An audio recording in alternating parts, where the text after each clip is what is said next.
Hello, I'm Alison Werner, Chief Editor of Orthodontic Products. Today, we're going to take a deep dive into our inaugural Orthodontic Practice Performance Survey. We at Orthodontic Products partnered with the practice management consulting firm Levin Group to survey orthodontists like you to find out about your practice's successes and challenges in 2021. Joining me today to talk about this is Dr. Roger Levin, CEO and founder of Levin Group, a recognized expert on orthodontic practice management and marketing. He has written 67 books and over 4,000 articles, including for orthodontic products, and regularly presents seminars in the United States and around the world. And I know he will be at the upcoming AAO annual session in Miami Beach in May. Dr. Levin, thank you for joining me. Alison, it's a pleasure to work with you, and I'm really looking forward to the opportunity to present this information in our podcast. It should be very insightful for our listeners. Yeah, definitely. So let's dive in. When we first talked about doing this survey about midway through 2021, I know we were both really curious about the reality of 2021 for orthodontic practices. They'd gotten through the unprecedented year that was 2020 and the pandemic. And even though 2021 didn't see the closures that the pandemic caused the preceding year, it was still very much affecting consumers and the practice's bottom line, correct?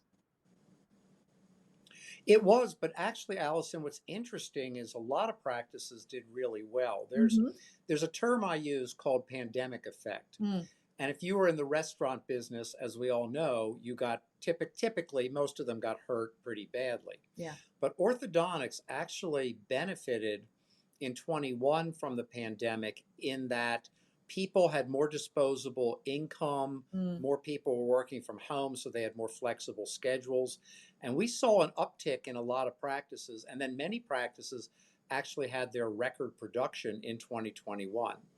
And there are a lot of reasons for that, but the pandemic had more of a positive effect on orthodontics than other industries. Yeah, and that was definitely kind of surprising to come away with.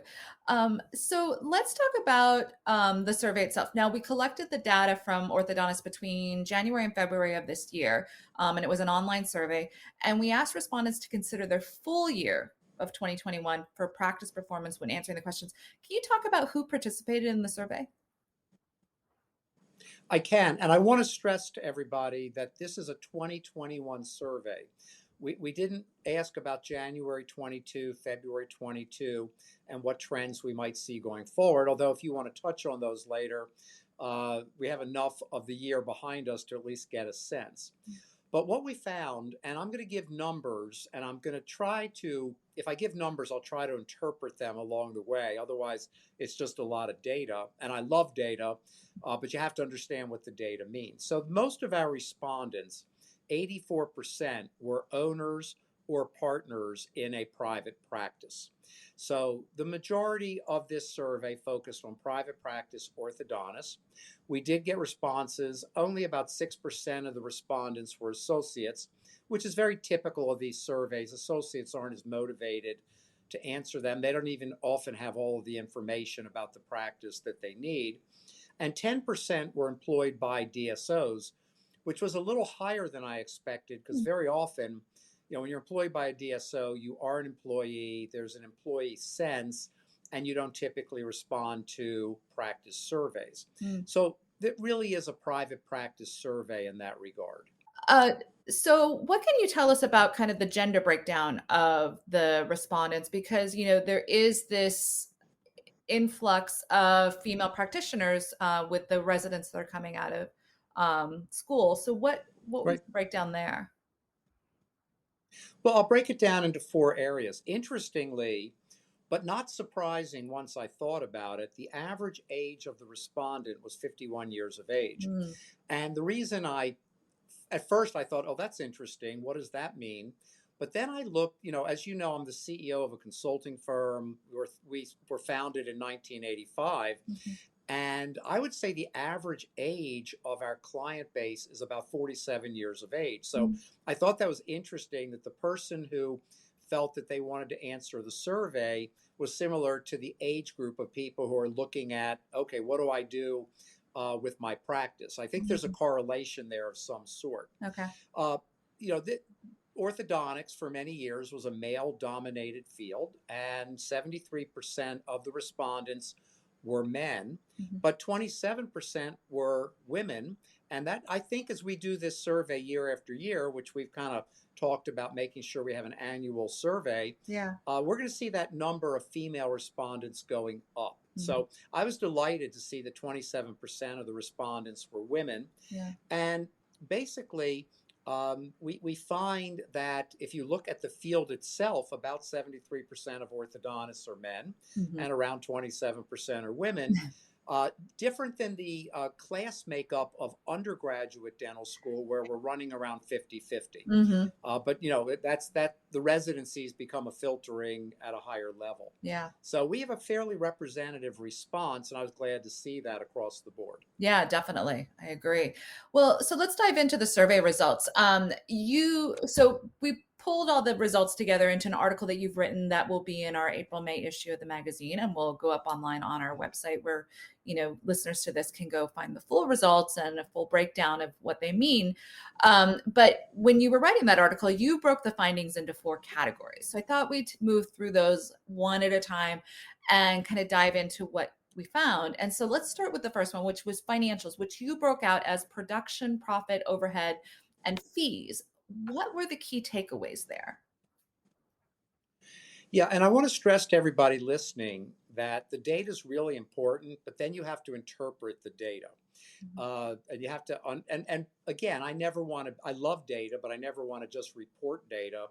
I also want to help people understand, at least from our perspective and my perspective, what does it mean and how might it affect you and how might it help you? Mhm. So, what we found was that 2021 in general was a positive year. And I want to warn everybody, not in a negative way. I tend to be an optimist, but I also try to be a realist, that 2022 might not automatically be as good for everybody as 2021. I hope it will be. Right. But what orthodontists aren't asking is, well, why did I do so much better in Mhm. 2021? What did I do differently? Yeah. Because the pandemic effect, and we're still having the pandemic to Yeah. some degree as you and I are having this conversation, Right. but the pandemic effect will gradually go away. And that might take away a little bit of the production increase that practices saw in 2021. Hmm. So the first thing is the average production of an orthodontic practice in 2021 was $1,643,000 and change. Okay. And unfortunately, we didn't do the survey in 20. Well, if we did it in 2020, it wouldn't matter. Yeah. Even in our consulting, we throw out 2020 and we compare everything to 2019, Yeah. Yeah. 2021, because 2020 was such a skewed year. Hmm. So $1,643,000 plus is a nice revenue. It also substantiated, and I want to make this point. Hmm. We have a belief that many practices can do $3 million in 4 days a week. Now, you Hmm. have to have the patient flow, you have to have the referrals, location helps, etc. There are a lot of factors, but it really substantiates if you can do 1.6 million, you can do 2 or 2.2. I think most people would Mm. say, yeah, 1.6. This was the average, not the ceiling. So Right. that was really good to see. So what's really interesting is the breakdown. 79%, and that's a big percentage of the practices increased production in 2021. Now, again, there's pent up demand, but I'm going to tell you my opinion, just like I give some opinions in the article coming out in Ortho Products. Uh, Americans had 2 major factors that increased orthodontic patients. Number one, they weren't spending money in 4 traditional areas: luxury, travel, entertainment, and restaurants. Mm. I took my family out to a nice restaurant last weekend. It reminded me how much money I was saving during the pandemic. Yeah. It's like I got the bill and it was like, wow, not that it wasn't unfair. It was just Yeah. like, wow. Yeah. So there was a lot of extra money to spend in other places. And then government stimulus packages and tax benefits gave people a lot of excess income. And I've talked to many orthodontists that have heard from patients, oh, yeah, I've wanted to do this for years. I can do it now. Or flexibility in their schedules. Yeah. But what's really interesting is of the 79% that increased production, 66% increased by over 10%. And that's a very healthy number, but Okay. even better, 40% of the practices increased their income by over 20%. Now, that's a Mhm. giant bump in a Okay. single year. So that's really great. And I'm thrilled for the orthodontic practices. We just have to watch carefully to see what happens this year. Are we going to see? I think we will see a little bit of back tracing of Mhm. production just for natural Yeah. circumstances. Yeah. No, it sounds like it. Now, one of the findings that was interesting was what respondents reported with regard to overhead. Yeah, well, overhead is always, it's always the item to watch. Mm, And when we look at 2021, overhead did okay. It was at 54% on average. We recommend 49%. okay. And it is a big difference. It sounds like, well, 5%, not so bad. Hmm. But what we don't realize is if you are losing 5% on a $1 million practice, you're losing $50,000 a year of income. And that's bottom line income. So if you could pick up $50,000 a year, year after year after year, that's a big deal. Now, you might say, well, and this is where I love to correlate the numbers. We might say, well, if the average practice was doing 1.6 million, that 5% isn't so important. Hmm. But where it becomes important, and one thing we did not put in the article because we didn't measure it, were student loans. Because Mm, many orthodontists today have student loan debt, and these private practicing orthodontists have practice debt. yeah. And then if you want to have a house, you've got house debt and maybe car debt. And so today's orthodontist has more debt opportunity than the last generation that typically had very little or no student loans. Hmm. So to me, it's really important to access every percent of overhead that you can. Now, here's one more thing that people don't think about. Overhead was 54%. It might really be this year 57% because the higher the production, the lower the overhead percentage. So if production drops back even 3, 4, 5% this year, Oh, the overhead percentage will go up 2 or 3%. okay. So now we're not talking 49%, we're talking 57%, the gap gets bigger. Hmm. So, of course, we always encourage everybody to run as efficiently as they possibly can. Well, let's get into the second category within that you broke the results down into, and that was current challenges and future outlook. Now, no surprise, respondents identified staffing as a major challenge, even a crisis. So, how is that affecting practices, and what did you hear from the respondents? Well, staffing, early on, I started making the statement we don't have a staffing challenge, we have a staffing crisis. Mm, And in reality, we have an employment revolution in the United yeah. States. Ortho is no different than the rest of dentistry, in other than the fact that they don't have to deal with hygienists. Hmm. And we've lost, just out of interest, we've lost the equivalent of 10% of our hygienists Oh, wow. if we look at full time equivalents. Okay.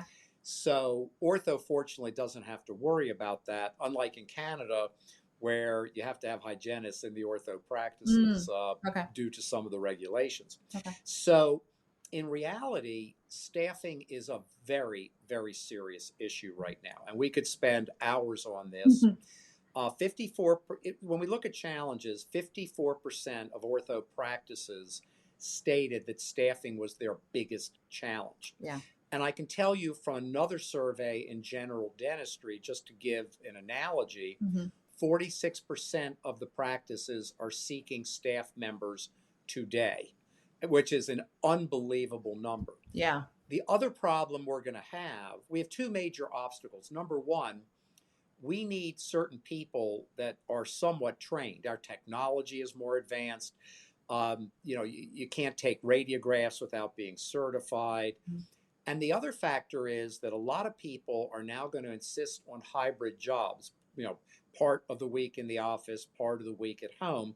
You can't do that with your orthodontic Yeah. assistants, for example, Yeah. and some of your front desk. Right. So we need to get really, really good at acquiring staff members and keeping staff members. By far, staffing was the biggest challenge. Yeah. Now, here's the part that you have to keep in mind. All of our data at Levin Group is showing that staffing costs are going up by about 10%.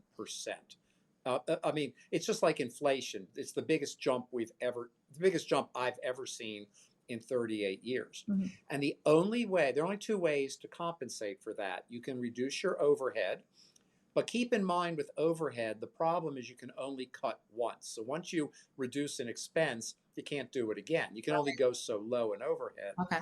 So the infinite side and opportunity is increasing production. And I encourage every practice to focus on increasing their production, both because the pandemic effect that I talked about might go away, and because staffing costs, the single largest expense in the practice, they're going to jump 10% in almost every orthodontic practice. Yeah, absolutely. Yeah, no, I've heard the same things, and the numbers just validated what we have been hearing. So, yeah. Now, just Yeah. in addition to the staffing challenges, there were some others that respondents listed. So, what were you hearing that they're facing? Well, 54% said staffing was the biggest challenge. Mm-hmm. Then second, 41% said overhead. And I'm not surprised. When you talk to orthodontists or any type of dentist or specialist, the two numbers they fixate on are practice revenue and practice overhead. So, overhead became a challenge with PPE, overhead became a challenge. But I think for a lot of people, it's the staffing factor that also has them saying overhead. They're watching their expenses go up. Okay. 39% said staff retention. And to me, the greatest solution in staffing is keep the staff you have. Absolutely. So that's really important. And there are recommendations of how to keep your staff happy, create a fun environment, little creative ideas, bringing in lunch periodically, stocking the refrigerator.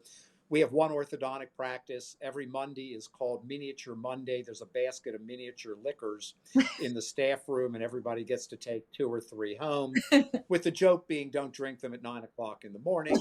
But you really want to work to keep your staff in place. So staff Mhm. retention is a big deal. 37% said general dentists doing ortho, and I get that. More GPs are involved with the liners, but I've got a huge point to make, and I'll make it now, which is when we looked at the data, and I'm sure you and I will get to this part of the conversation. Yeah. We found using 5 different formulas, we approached it in 5 different ways, and they all came out within 10%, that 3.6 billion, not million, $billion a year of revenue is referred by general dentists to orthodontic practices. That's not patients, that's realized revenue, Okay. 3.6 billion. So we absolutely have GPs competing with orthodontists, but we also have GPs supporting orthodontists. And very often it's the same GP. They'll do 6 aligner cases in a year and refer 25 or 35 or 50 cases out. Right. So, as you know, Alison, in the business world, it's not unusual for your biggest customer to also be your biggest competitor, and dentistry now has that. Okay. And we need to work with that, not make a decision that GPs are doing everything, because they're not. But 37% saw that as a big challenge. Okay. 21% mentioned declining insurance. And the reason that's not higher, at least not yet, is that in general practice, insurance would be much higher in the challenges. It would be number 1 or 2 or 3. Yeah. Because they're lowering reimbursements for general dentists much faster. I don't know that insurance company will lower orthodontic reimbursements as much as not raise them. So that came up on the list, but only at 21%. Okay. And then 18% said competition from DSOs. And the reason for that, again, general dentists would rank DSOs in the top 2 or 3, but DSOs don't have as many orthodontists working for them yet. They're getting into it. As you know, Aspen Dental has launched its own branded aligner in 900 offices at a fee of $1,999. And by the way, everybody, don't shoot the messenger. I'm just stating the facts that are out there. It's called Confront the Brutal Facts. We have to know what's happening. Yeah. But the DSOs have not engaged a ratio of orthodontists yet where it ranks as one of the top 2 or 3. It may in the future, but we're just not there yet. Yeah. So that was really interesting to see the breakdown of challenges. Mhm. I was fascinated by the list when it came in. Yeah, no, so was I. Now, despite these challenges, when we asked if the respondents held a positive outlook on the future, the majority said they did, correct? Yeah, for everybody's benefit here, there's something in the business world called the Consumer Confidence Index. And it's actually, economists use this a lot. I follow this very closely because to some degree, you can look at the Consumer Confidence Index in the business world, and that's everything from how much groceries are going to cost to gasoline to buying a new car or house. And there's a lagging time when it's really high, you can assume things are going to stay pretty good. And when it starts to slip, you can assume that the stock market or something, investment markets will start to slow down 6 months later or so. So what's really neat was that there was a very, very high feeling in regard to orthodontist confidence in what will happen next year. And uh, I, I'm trying to remember the exact number, but it was very, very high in terms of about 70% stated. No, it was exactly 70% stated. Hmm. They were very or extremely confident that they'll maintain a successful practice for the next 5 years. Right. Now, having said that, and I think ortho is going to be in great shape. I think there's going to be more of a gap between practice success. But having said that, when we did what we surveyed, didn't have the Ukraine war that we're dealing with now, and I'm not getting into geopolitics, Hmm. but that will affect certain supply chains, certain Yeah. economics.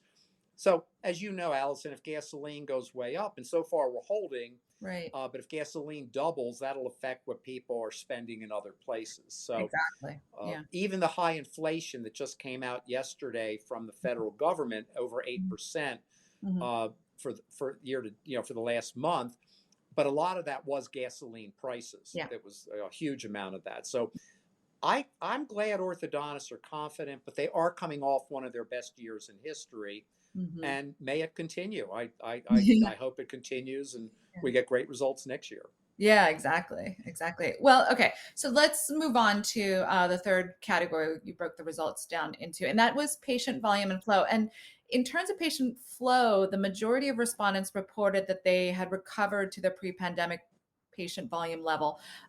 What do you think is contributing to this recovery, especially since staffing is such a challenge? So orthodontic practices, Allison, did better in volume than the rest of dentistry for many reasons. One of which is if patients were in the middle of treatment, they had to be seen at some point. And secondly, orthodontists did far better with teledentistry than the rest of dentistry. In fact, they're the only aspect of dentistry really using teledentistry to some degree right now. Yeah. So the volume in orthodontics was not nearly as affected as other parts of the profession. And 80% of practices reported that in 2021, remember that gave them all of 2020 to figure it out, Hmm. 80% reported the same or higher volume that they had had pre-COVID, which would be 2019. Hmm. 82% reported the same or higher number of new patient volume. So when I said that orthodontics has held up well, that only happens if you get enough new patients in the door. And the volume of new patients and the volume of patients for most orthodontic practices is pretty close, in my opinion, and the data to what it was pre-pandemic. And I see many practices that are at the exact volume they were 2 years ago. So Hmm. 21 orthodontists did very well in volume, they weren't struggling nearly as much as other parts of dentistry. Yeah, no, I definitely agree with that. In term, you mentioned teledentistry as kind of helping them manage that patient volume. Were there any other efficiencies or factors that you think helped with patient volume, especially given the staffing issues? Right. Well, first I'll comment on teledentistry. Mm. When the pandemic hit, we started hearing about all kinds of teledental companies coming out, and Mhm. I've been around long enough. It reminded me of some of the other emerging technologies that exploded on the scene, and then there was a huge pullback. But in Right. ortho, teledentistry really lends itself extremely well. You Yeah. can do new patient exams. You can do checks, especially with aligners. You Yeah. can do post-ops. You can do retainer checks. The only thing as a subjective comment, I just Mhm. encourage practices, be careful. If you keep patients out of the practice too much, they're going to start to think about the value for the fee. Even though it's more convenient not to come in, Right. there's always that relationship and Mhm. face-to-face factor. Yeah. But teledentistry was excellent. Ortho has always been a volume-based business, Allison. So most ortho practices that we see could easily handle 50 to 60% more patients. Now, the Mm. systems Okay. they have often hold them back. The scheduling holds them back. Here's a great example. Yeah. We do something called procedural time studies, and I Mhm. encourage everybody listening to this to go do them. You can do them. And if we save 10 minutes an hour, which is now routine when we do Mhm. these studies, Okay. and we rebuild a schedule, saving 10 minutes an hour increases the orthodontist production time by 2 months a year, two Mhm. entire months a year, 32 days Okay. in a 4 day a week practice, 48 weeks a year. This is not arguable. This is just math. We Yeah. do the study, we find. So many practices are in a habit pattern. Ortho has a huge opportunity to access time potential, and that's making a big difference. The Mhm. second thing is technology. Digital impressions are much faster. Yeah. Workflow, a lot of the workflow. I've listened to all your podcasts on workflow. I read your articles, which are great on different technologies. Ortho should access any technology that makes practice faster. Certainly, we can talk about quality and efficiency, or return on investment, but speed is always a return on investment. Yeah. And if ortho can use technology and workflow, which a lot of practices are doing to be faster, then they're going to be able to see more volume, and then you fill that up with your referrals, and production goes up and everybody knows what that means across the board. Yeah. So great question. Thank you, Allison. I like Yeah. that question. Well, no, thank you for diving into that. Now, for find a category in the survey, you broke it down to sources for new patients. Now, what did our respondents say, or where did our respondents say they are getting their new patients from? Yeah, well, as you know, I have been studying new patients for ortho. In fact, that's my lecture coming up at the AAO Hmm. for 38 years. And I'm going to preface it by saying that our opinion, this is just opinion, not Yeah. data yet, I'll get to the Mhm. data, is that there are 5 areas that orthodontic practices can access for referrals. And our opinion is go access all 5. Mm. The first one, of course, are the patients. The second are the parents. Third are referring doctors. Fourth is social media. And fifth is the community. And the reason it's dangerous to rely on one can do it all for you, but if that stream starts to slow down, then you got to go hunting for more referrals. Right. So we found that 37% of referrals to the orthodontic practice came from referring doctors. And that, Mm. that was the beginning of our mathematical analysis, where I get to say now that $3.6 billion in revenue to ortho is coming from referring doctors. Right. 29% comes from parents of existing patients. And the Mm. way we say it that way is the 14-year-old's probably not referring. Yeah. We like to think that if the kids have fun, they go out and refer their friends. Right. They may tell their friends, but the parents are just an enormous opportunity. Mhm. I'm not a very good joke teller, but in seminars, I make the statement that the mother net is bigger than the internet, and everybody laughs Yeah. because we understand what that means. Right. Mothers talk to mothers. Hmm. 13% come from your adult patients. Ortho still has not accessed the number of adult patients. Now, last year, they had a lot more because people had more Yeah. money and more time. Hmm. But I think the adult market is whatever challenges ortho has going forward, the private practices have a huge opportunity to expand adult patients. Absolutely. Social media, excuse me, is obviously huge and growing. The problem is that everybody's on social media. So, if TikTok comes out and you're on there first, that might be a great opportunity. Hmm. I think social media is really important, but I only see it as one leg of the Yeah. five-leg stool.